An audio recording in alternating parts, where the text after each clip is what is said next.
We're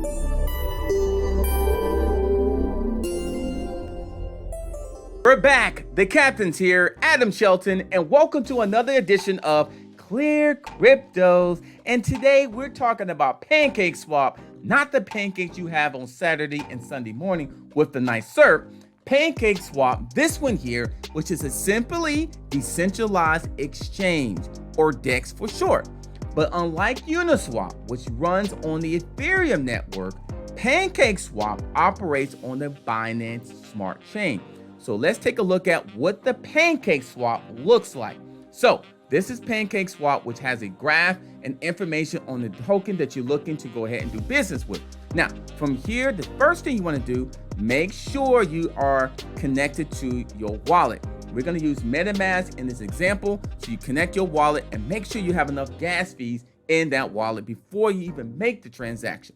Next thing, click on here and make sure you adjust your slippage tolerance for your transaction could be in the front run.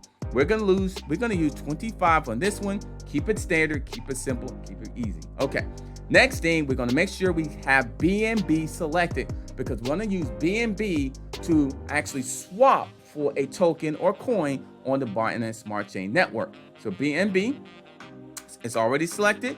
All right, click on X. And then from here, I'm going to use whatever token that's on the Binance Smart Chain. So I can click on anywhere. I can type in anything on the network here. So I can even keep it on Everrise here. Or if I have the address, I can paste it right in the actually information box.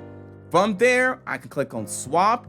And then the confirm swap, just giving you a little bit more information before you make the transaction. Slippage tolerance, we set it at 25. And then you see the price, the minimum receipt, price impact, and the liquidity provider fee. From there, if you're good and okay with that, make sure you have gas fees. You will click on confirm swap and you should be good to go. One thing I like to add is that Binance, BNB, the Binance Smart Chain, offers much better transaction throughput with the levels of the transaction fee. That's a little bit different versus the Uniswap, which we already done before. So PancakeSwap in a nutshell. I hope you enjoyed it. My name is Adam Sheldon, and thank you for watching this video today. ClearCryptos. Don't forget to subscribe to the channel, and we'll see you on the next video.